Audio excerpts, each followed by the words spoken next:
Welcome to Rise Anyway, a space where we explore what it means to rebuild, to grow, and to start again. I'm Guy Christ.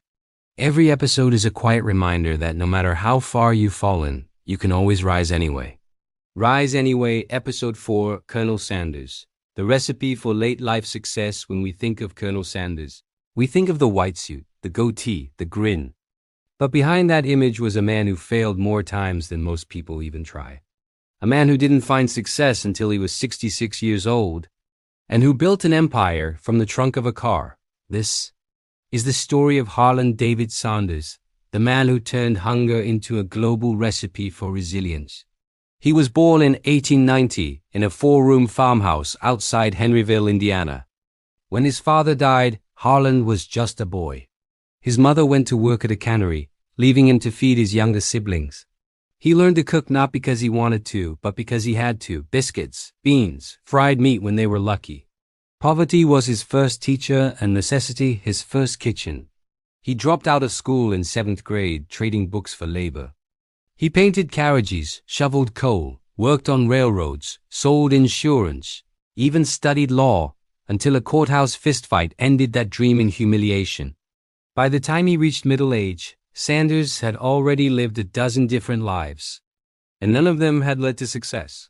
Then came a gas station, a dusty little Shell service stop in Corbin, Kentucky, a place travelers only visited out of necessity. To draw them in, Sanders started serving food right there in the front room. Country ham, steak, biscuits, truckers loved it.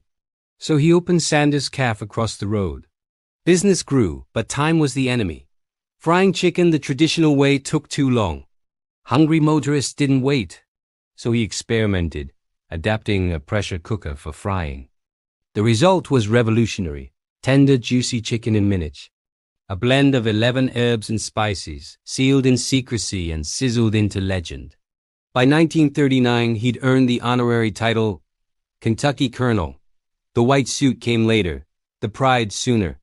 Then, one day, the highway moved, literally. A new route bypassed Corbin entirely. The line of cars that had fed his business vanished overnight. He sold the restaurant at a loss. He was 66 years old, living off a $105 Social Security check. No savings. No plan. Most people would have quit. But Sanders didn't believe in endings, only detours. He said later, it wasn't a matter of giving up. It was just a problem of what to do next. So he packed his car with pressure cookers and spice mix and hit the road. Town to town. Kitchen to kitchen. He'd show restaurant owners how to fry his chicken moist inside, crisp outside, and offer them a deal. 5 cents for every chicken sold his way. He slept in his car. He used a wool blanket a friend gave him in Utah, and he kept driving. 2 years. 5 restaurants. That's it. It wasn't glamorous. It wasn't viral. It was work. But slowly, very slowly, it began to catch. One of those stops changed everything.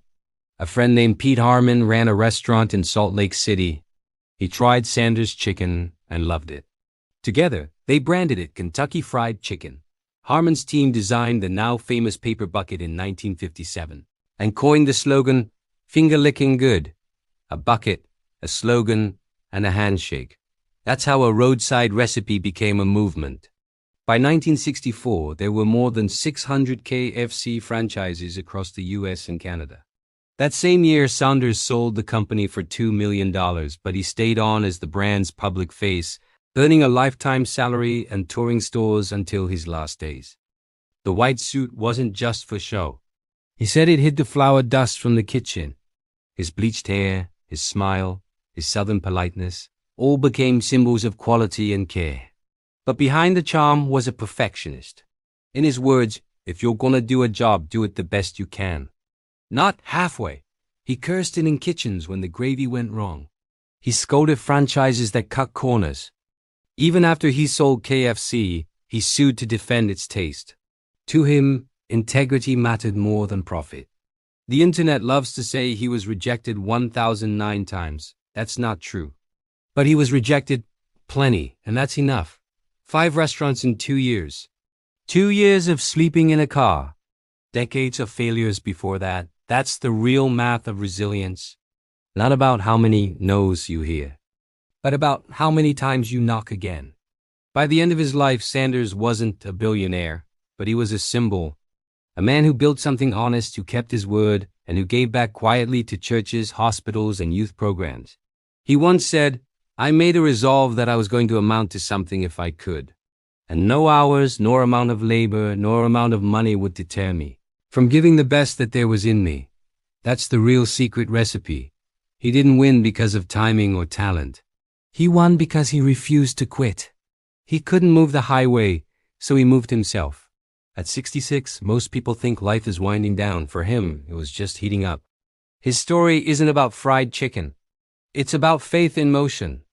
It's about persistence that smells like grease and flour and hard work. It's about doing what you love and loving it enough to start again when it all falls apart. The white suit and smile may live on as a logo, but what we should remember is the drive. Harland Sanders didn't just create a brand, he created a blueprint for reinvention. So if your highway disappears, don't curse the map. Pack your car and rise anyway. Thanks for listening to Rise Anyway. If today's story moved you, share it with someone who might need a reason to keep going. You can follow the show for new reflections every week, and remember, you can't change the past, but you can always change the path you're on.